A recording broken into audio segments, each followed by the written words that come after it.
It's go time.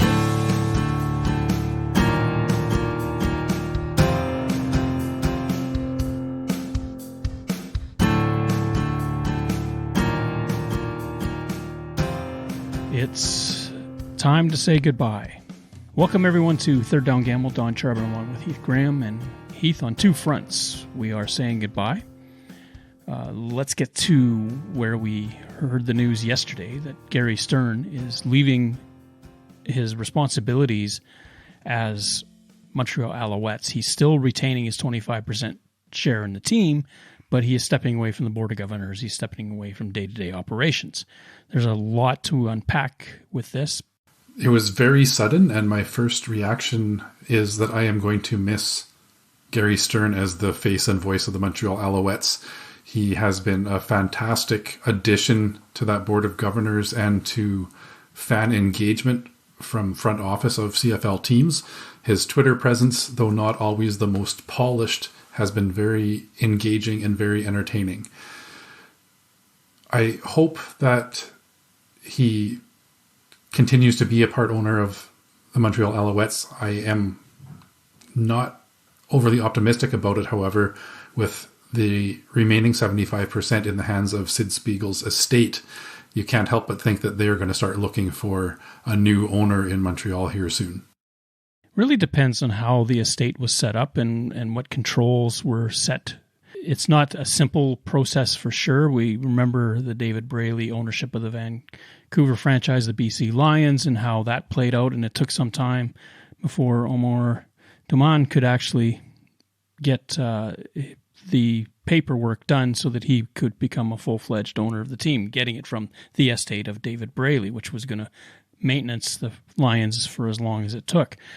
In the case of the Alouettes, yes, Spiegel's estate is running the operation. According to the Alouettes president of operations, there is no plan in place at this moment, and probably not through this season, I would gather, that the Alouettes will be up for sale. However, having said that, the CFL, I have no doubt, is now starting to vet interest in the team. And there has been a lot of talk that even before he left, Gary Stern was trying to recruit local ownership. One of the models that you may wish to look at is OSEG, the group that owns the Ottawa Red Blacks. That could be a great model for a Montreal franchise.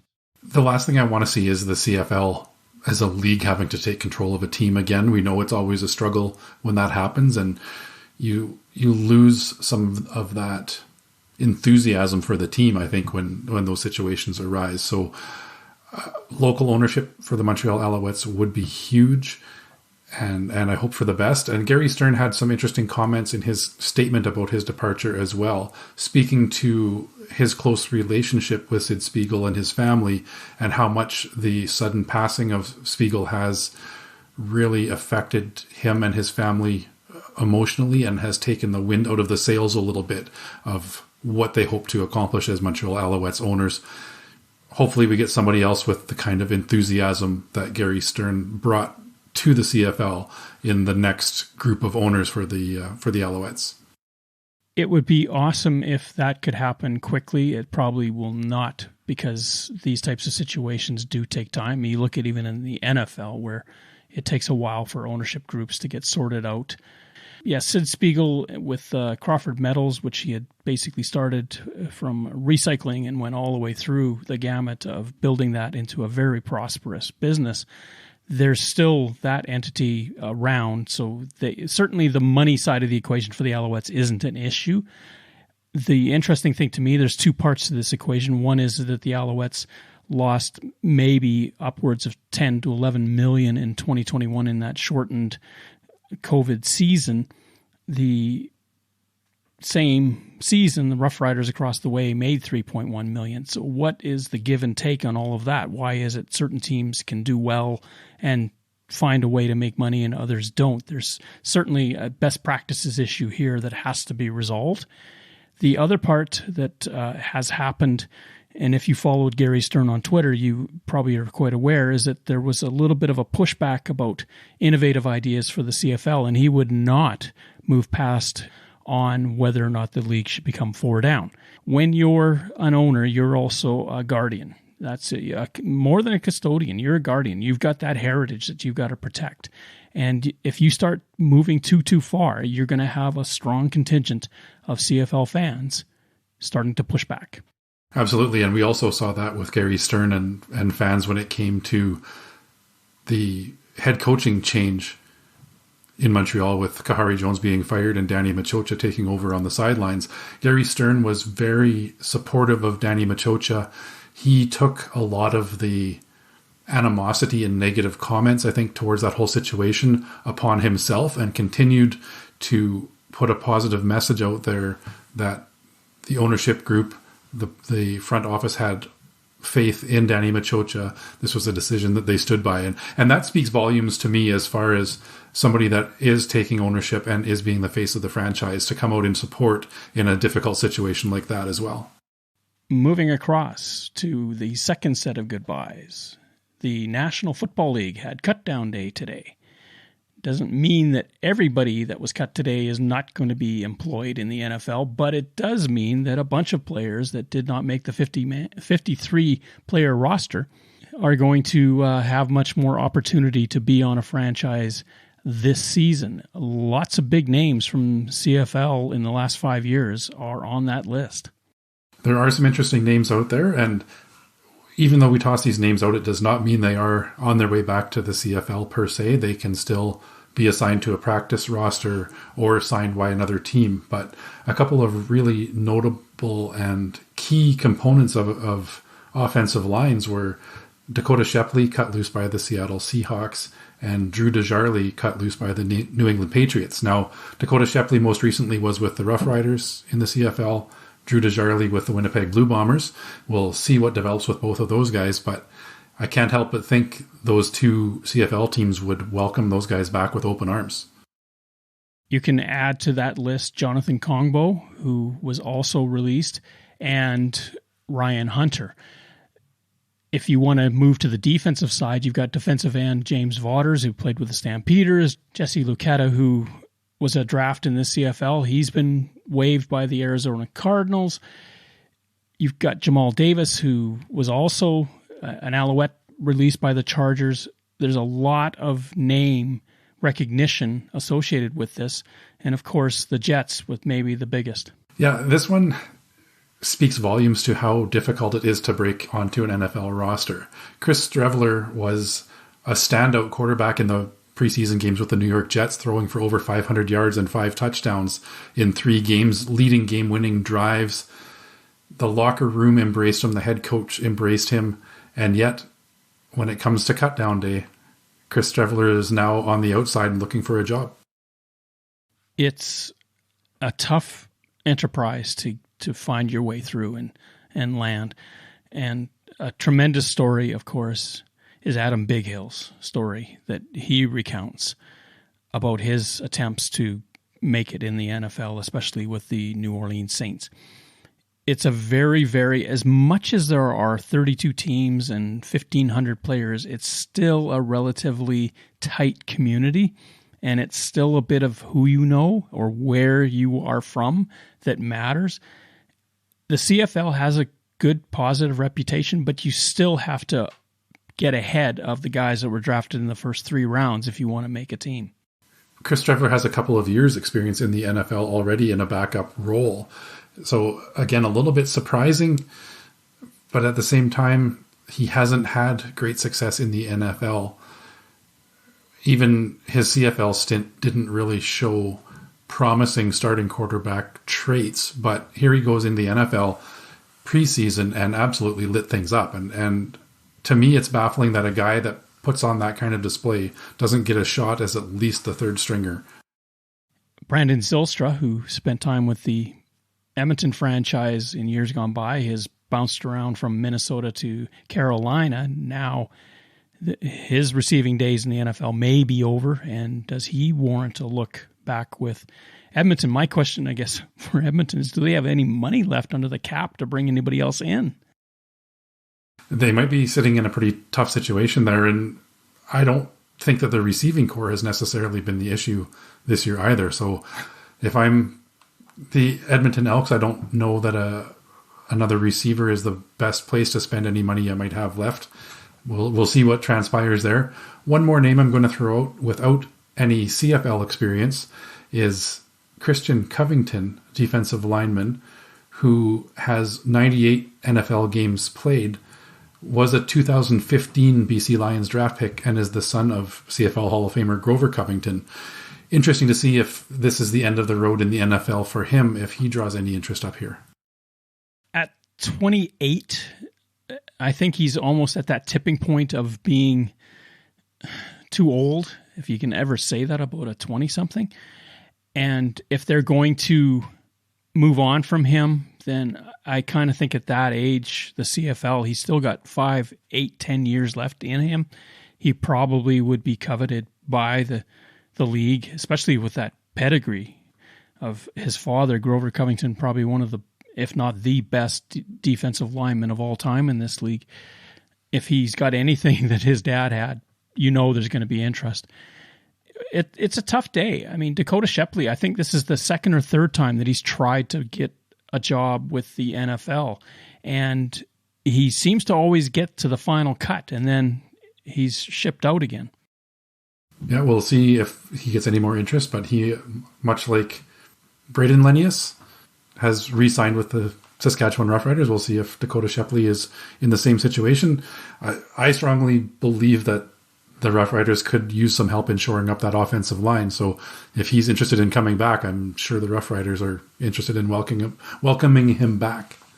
It really depends on, and I'm sorry, I just don't know, but it really depends on if he was part of that tryout window that the CFL has now.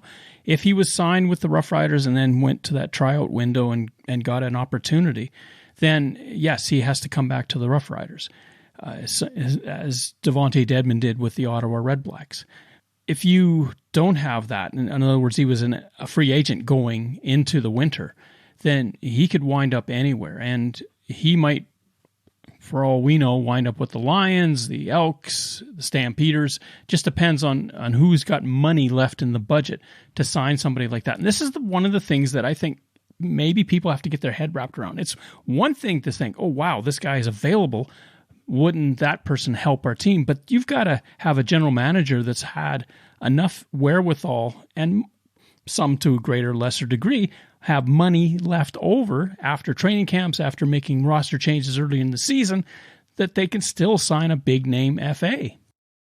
And you have to think with names like Dakota Shepley and Drew DeJarly, proven starting offensive linemen in the CFL, those are the types of players that are going to draw interest if the money is there.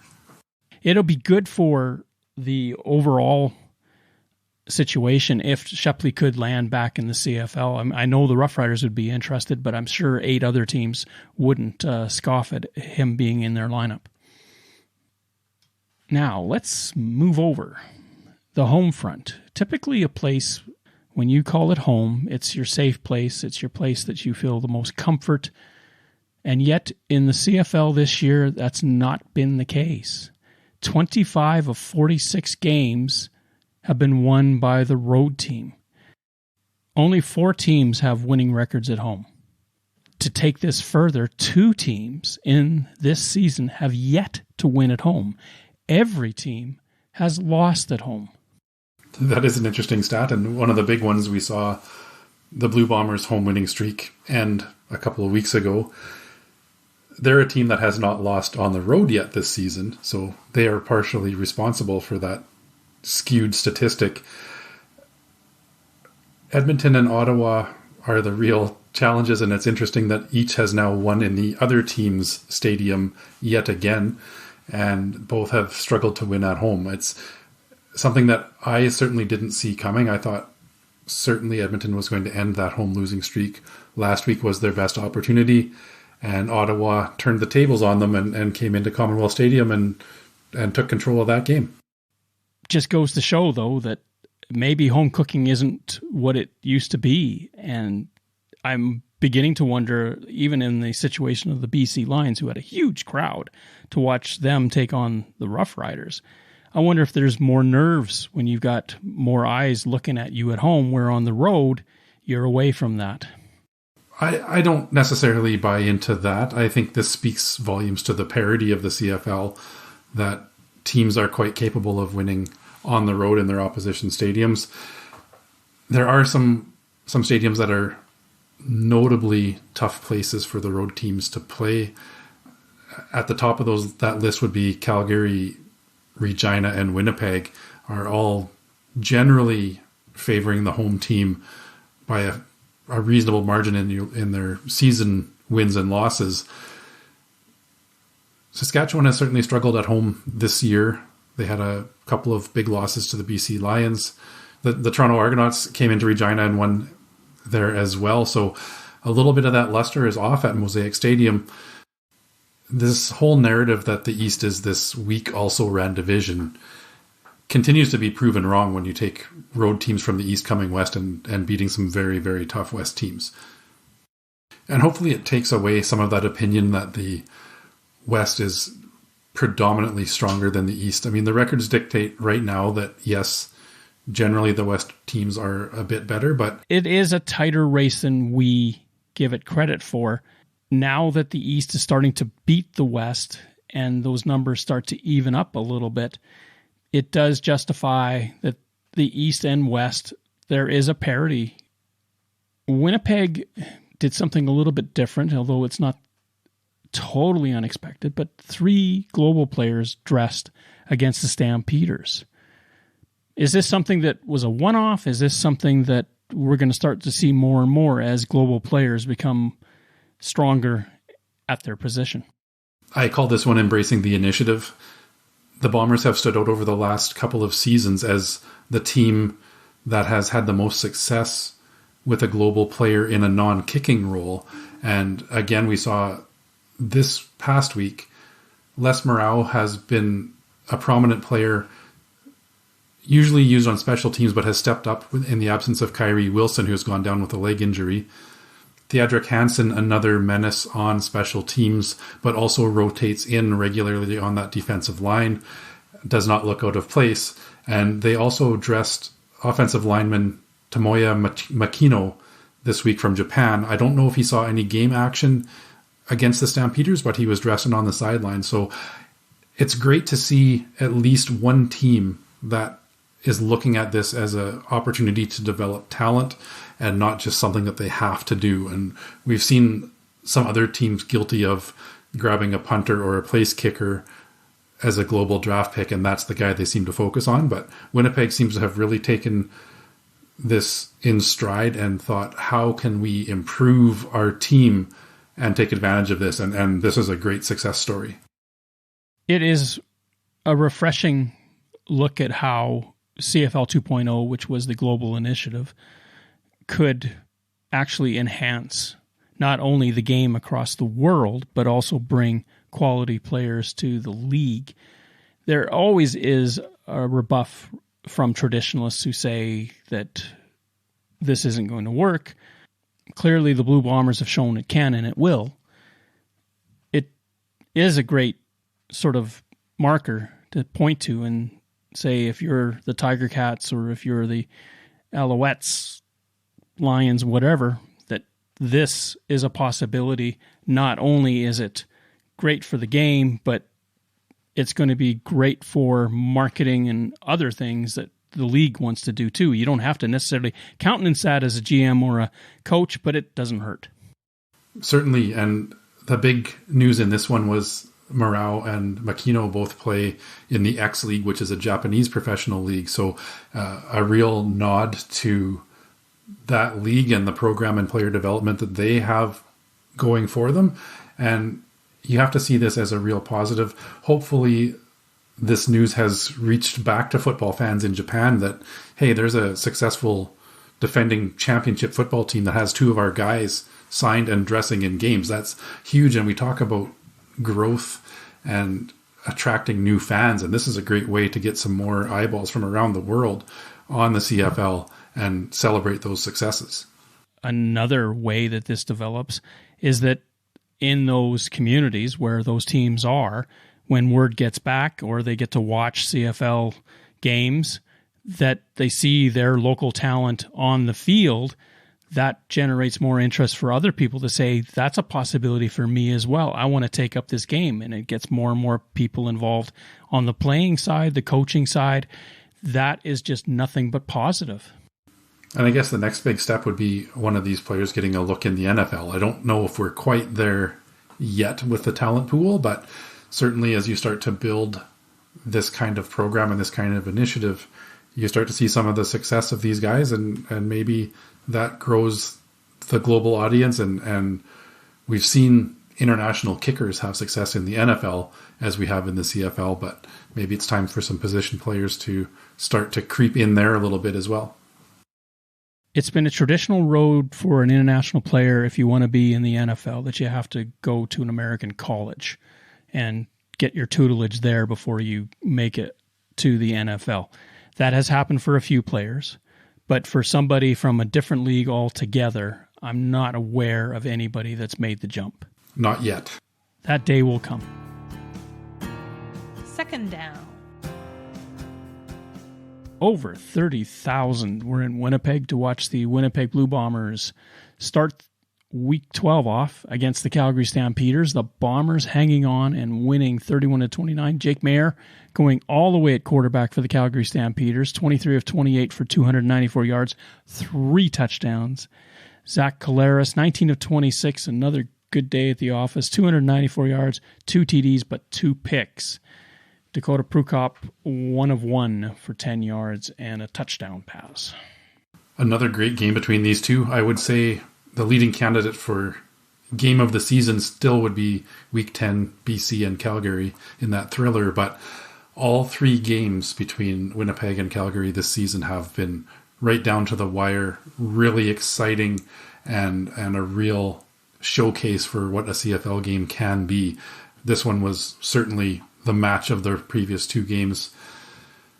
The Bombers, coming off a bye and coming off their first home loss of the season, came out ready to play in this one, but Calgary matched them right down to the wire, and like I said, another entertaining game. Zach Collaros, his 2 interceptions, again, he has this tendency to underthrow the ball in plays to the end zone or deep passes from time to time. That came back to haunt him again. He tried to force one at the end of the first half to put some more points on the board. Ended up taking points off by throwing a pick when they were in field goal range. But he recovered well, shook it off, and led the team to another win. Calgary had 409 yards of offense. The Blue Bombers, 475. 884 yards of offense in that football game. The score reflects that. Calgary gave Winnipeg, as you mentioned, everything they could handle. It just never seemed to be that the Stampeders could get a lead and start moving away with it. I think the biggest lead that Calgary had was 4 points at 28-24. Had they been able to do something more than that, would that have been enough? It was looking like this was a situation where a single point given up was maybe going to be the difference. The Bombers conceded a couple of singles in this one, and were it not for a late score, that would have been the difference for them. Another thing that stood out to me was there was 17 offensive possessions total in this game. So both teams moved the ball really well. We've seen games where each team has 15 to 17 possessions, 2 and outs, lots of punting, and that was not the case in this one. Cody Grace only punted 4 times. Mark Leggio only punted twice.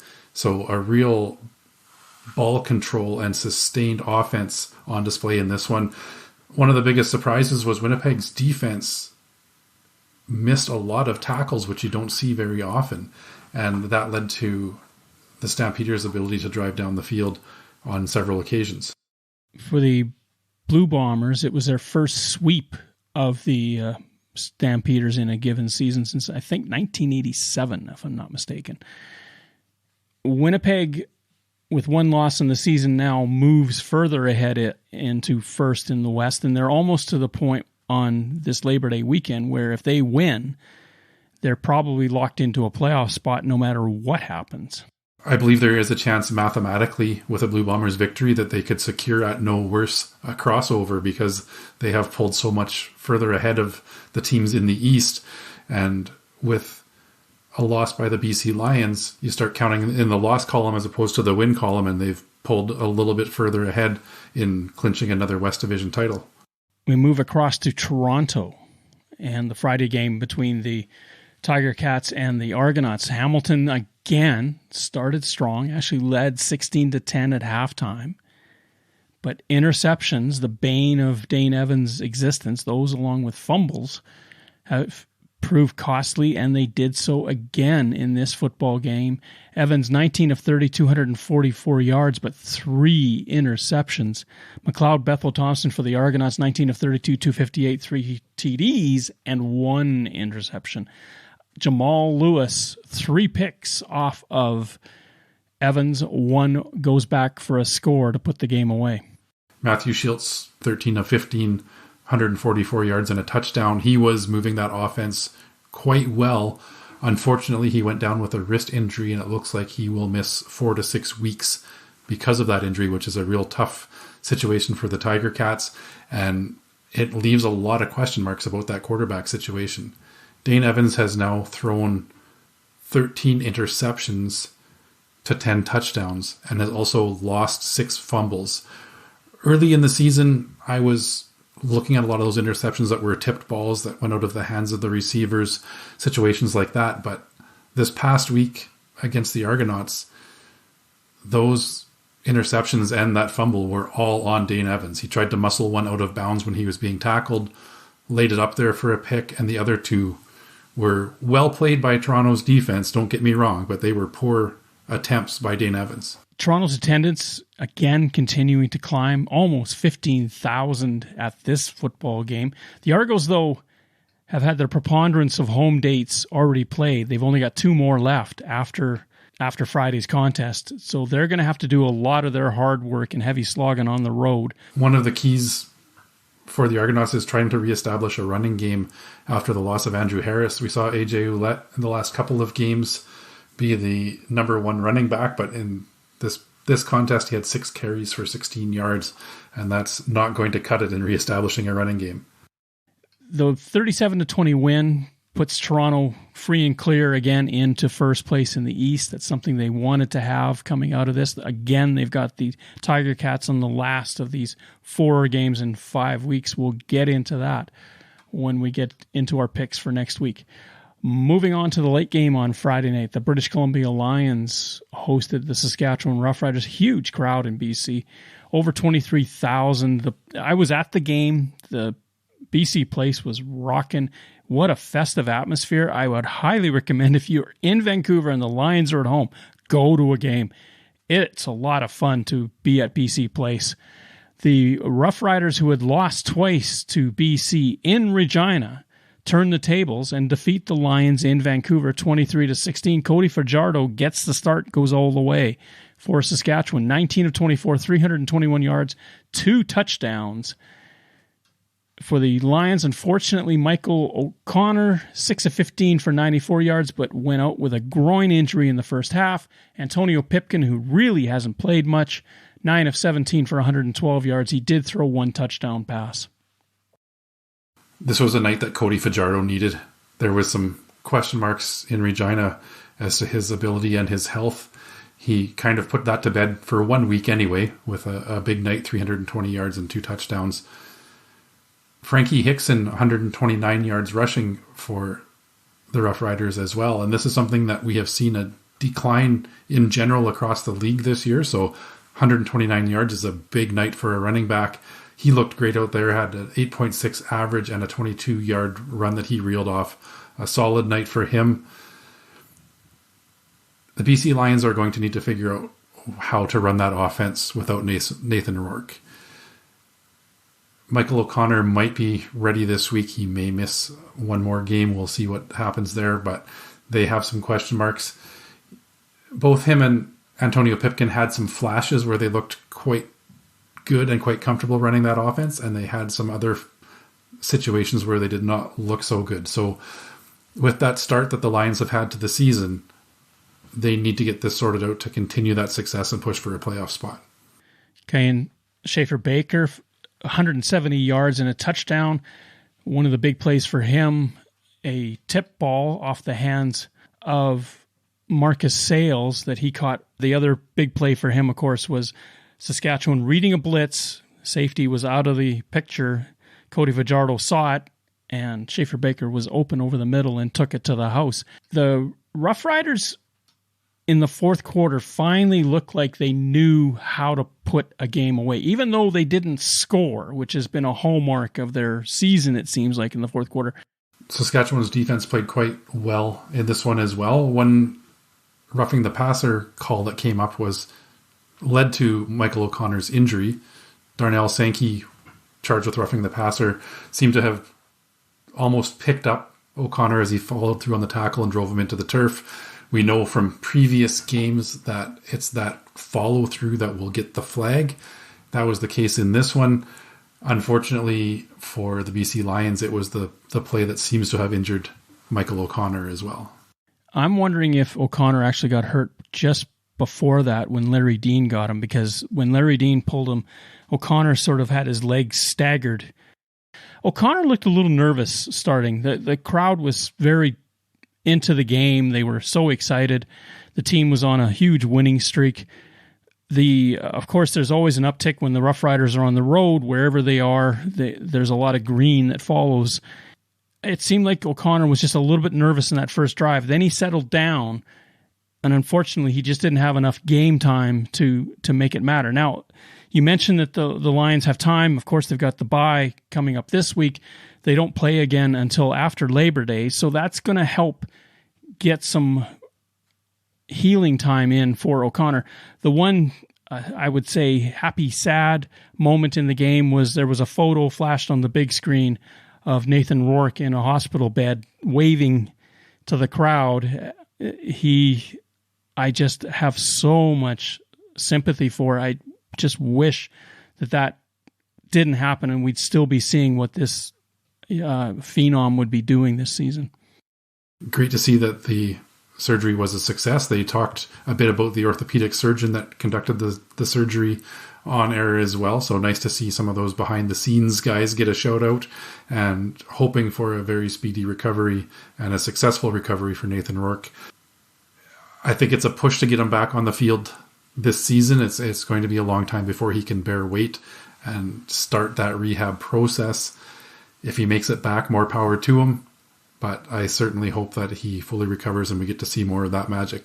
Dominique Rhymes, who had a decent day, 5 receptions, 83 yards, longest of 35, but he did have 2 significant plays where he did not hang on to the ball. And Brian Burnham, of all people, struggled catching the football. I think I can count on less than one finger how many times I've seen that before.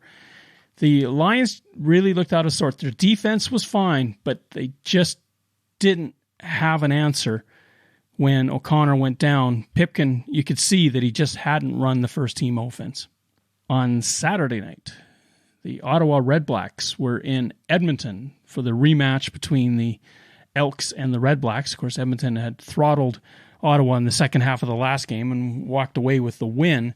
This time, we see what we were wondering could have happened in 2020.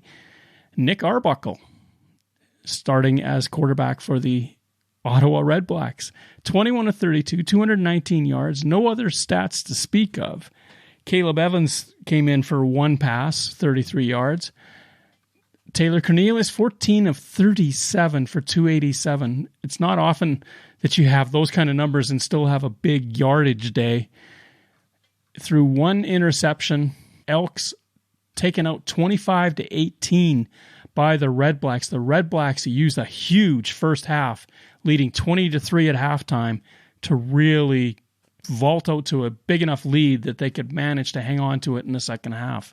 It was great to see Nick Arbuckle get a start and be successful. He's bounced around a lot in the last couple of seasons after showing promise in Calgary. He seemed to be that capable quarterback, but not one that anybody could fit into their system. Out of necessity, he's been kind of thrown into that starting role here in Ottawa. I'm happy for him and great to see a good night. When you talk about Taylor Cornelius's yards, a lot of that came at the hands of Kenny Lawler. Only 3 catches but for 146 yards, a 48.7 yard average, and a couple of highlight reel catches that are starting to prove the worth of Kenny Lawler and justify that big contract that the Elks threw his way in the offseason. The two catches that he made were spectacular. He's almost in the stratosphere of Brian Burnham in terms of highlight reel material. The unfortunate thing for the Elks was that Lawler was not available to them in the fourth quarter, and that really hurt them. He was injured at some point. He was on the bench when they needed him the most. That led to more complications for that offense. Another player of note in this one, Devonte Deadman, makes his return to the CFL. He didn't bust a long one necessarily. He did have a 42-yard punt return, and he looked dangerous. We saw the Elks continue to kick away from him to try to take him out of the game. Even when he got the ball almost in a coffin corner situation where it didn't look like there was much there, he managed to rattle off 10 or 12 yards on the return. So it doesn't look like Deadman has lost a step at all, and I would expect to see him take one all the way back here in the next couple of games. The thing I love about the way he attacks it is he's going forward and he just swerves back and forth between the tacklers. He doesn't waste a lot of energy. And you can't say this often, but he actually has a kick return record that he has taken away from Henry Gizmo Williams. It's the fastest to 5 kick return touchdowns. He got those in 15 games where it took Hall of Famer Gizmo 18. So hats off to him. We'll see if he can get up into that stratosphere of return touchdowns that Gizmo had in his career, but I believe it was 31 return touchdowns and 20 called back for Henry Gizmo Williams in his career. A long way to go for Deadman, but if he can rattle a couple more off this season, he could be on his way. Unfortunate thing for Edmonton is another loss at home. They are winless at home this year with 5 straight losses, and that day count continues. And I know it's a little bit unfair because an entire season wasn't played in 2020, but that number still exists, and they're well past 1,050 days before they have a chance again to win a football game, and that'll be against Calgary. That'll be a tough test, but I can't imagine how excited those Elks fans are going to be when this streak finally comes to an end. Third down. Okay, Tire, Labor Day weekend is coming up. We got 4 big games in the Canadian Football League. Starting with Friday night, no more Thursday contests. The Ottawa Redblacks, fresh off their win in Edmonton, going to Montreal, who had that big comeback win over Hamilton a couple weeks ago. The Alouettes are minus 4.5 favorites at home. This is a tale of which Ottawa team and which Montreal team we are going to see this week. Both have been very unpredictable, up and down a little bit. I have to give the nod to the Montreal Alouettes, the way that they played 2 tough contests against the Winnipeg Blue Bombers, including a win. They seem to be trending in the right direction. Trevor Harris is leading that offense effectively. And when that defensive line is going for the Alouettes, they are one of the best in the league as well. So I believe the Alouettes win this one, cover the spread, unless Nick Arbuckle has a lot more to give for that Ottawa Redblacks team. Just the 4th time that Ottawa has faced an Eastern opponent this year. The Alouettes are 500 within their own division. You're right, the defensive line could be the key to this whole process. Michael Moore, especially, if he has a big night, then Ottawa's in big trouble. If Ottawa can figure him out, and let's say that they can get some big plays out of Arbuckle to Nate Bahar, Ryan Davis, guys like that, then maybe Ottawa has a chance. The one caveat that I would toss into this is turnovers. If Harris is off and is throwing interceptions, Ottawa's defense is more than capable of making it a long night for him. This is an opportunity for the team that wins this game to start to push for that 3rd playoff spot in the East. As you mentioned, Ottawa hasn't played a lot of Eastern opponents yet, so they've got a very division-heavy schedule to come down the rest of this season, they start knocking off wins against Eastern opponents, all of a sudden they're back in that playoff picture. Ottawa has played 7 times in the West, most of any team from the Eastern Conference. That does mean that their fate is in their own hands. If, as they go forward through the rest of the season, it will make a big difference in terms of where they can finish. Now, third place, will it be available for a playoff spot, especially when the fourth place team in the West right now has 6 wins? That's a long way to come back. Hamilton, with 2 wins over Ottawa at this point, are in a better spot, but we talk about the inconsistency. The Tiger Cats, who play so well in one half, can't do it in the second half. Who do you trust more? In this one, I'm going to, even though road teams are doing well, I'm liking the Alouettes at home. I think the energy that they found against the Tiger Cats a couple of weeks ago is going to carry over. There should be a big crowd there. There's going to be people traveling from Ottawa because the Red Blacks had won. That should be a rocking stadium. Even with that, though, if Harris finds the form he did against Hamilton, which was a pretty good defense, then I would think that Montreal should prevail. We move to Labor Day Sunday and the traditional Saskatchewan Roughrider versus Winnipeg Blue Bomber Sunday afternoon contest.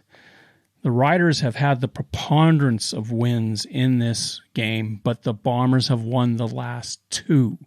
Winnipeg, with their 1-loss record, goes into Saskatchewan at 3.5 favorites.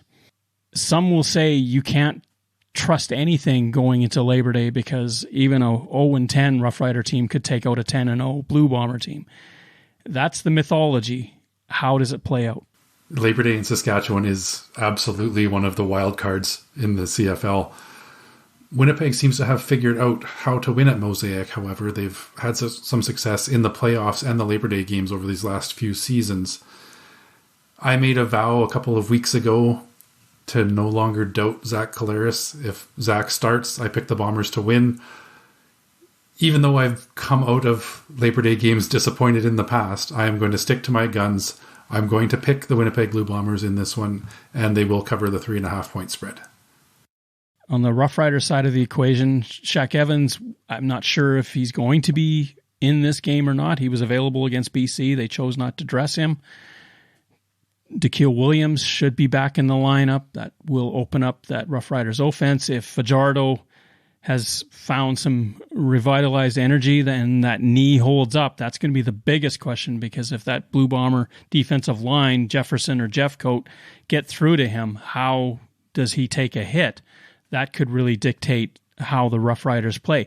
The Riders and the Blue Bombers have had very meaningful games, as you've alluded to, playoffs and Labor Day the last few years.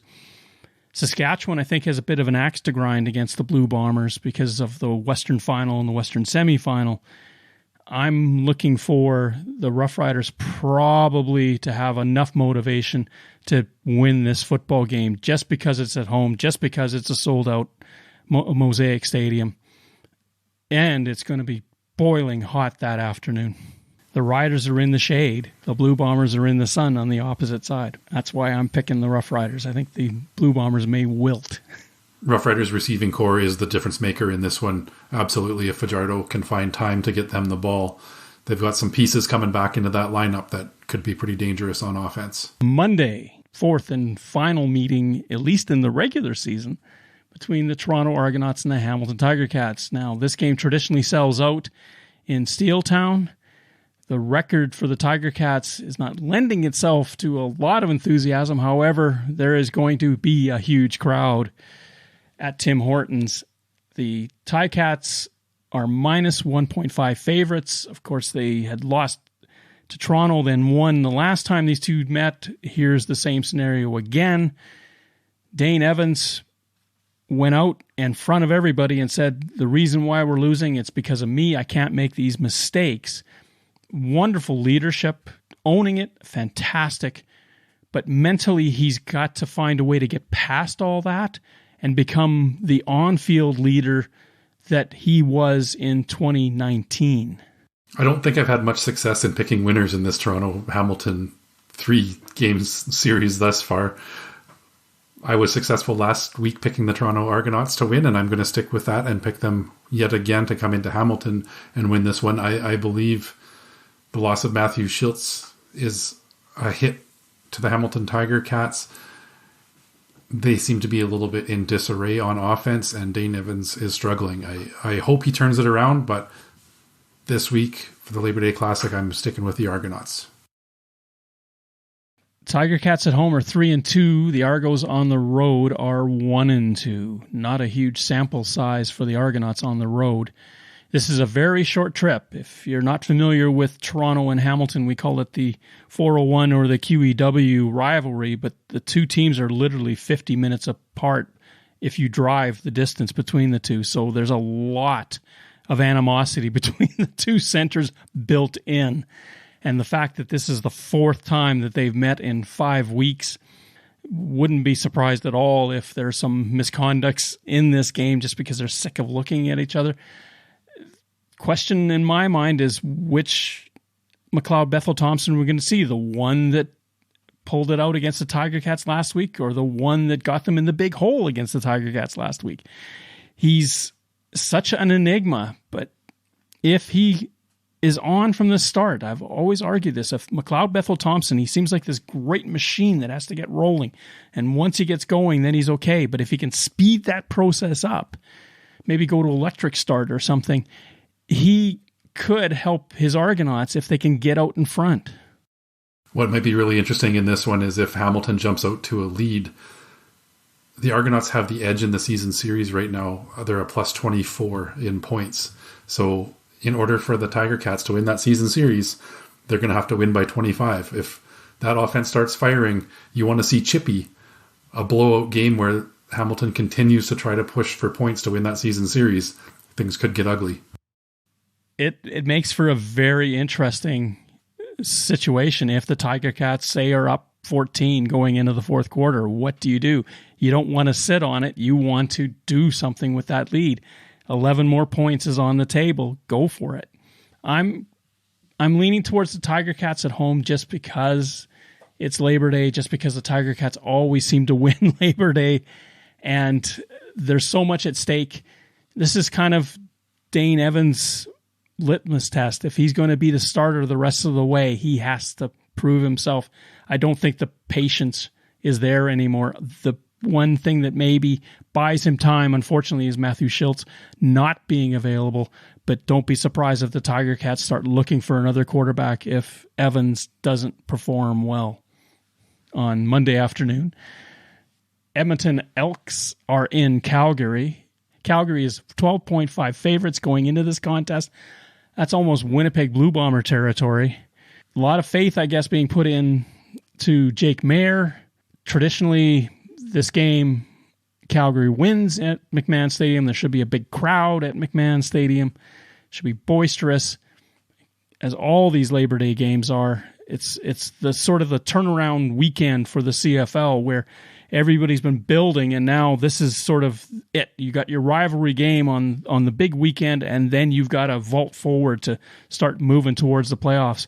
And this is huge for momentum for so many teams. And the Stampeders want second place, and if they're going to catch the Lions, this is where they have to start doing it.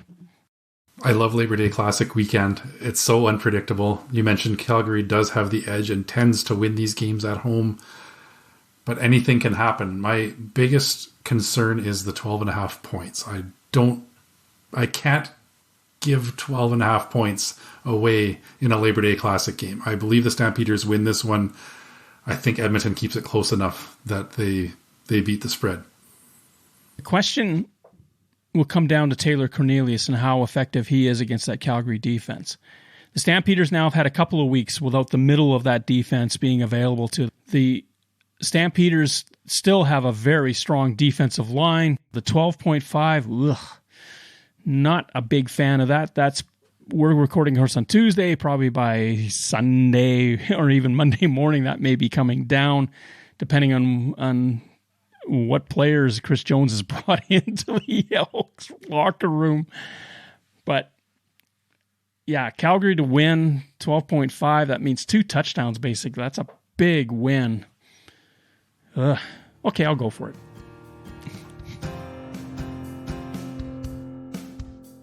Thank you for listening to our show. Third Down Gamble is hosted on Podbean and can be found on Apple Podcasts, Google Podcasts, and Spotify. Follow us on Twitter at Third Down Gamble. Join us again, the Third Down Gamble podcast, audio worth watching.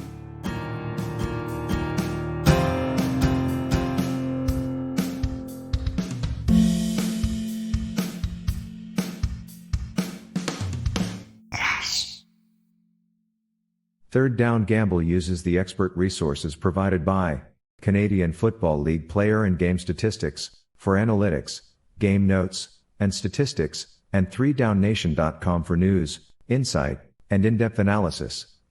Please visit cfl.ca and 3downnation.com for the most up-to-date information on the Canadian Football League.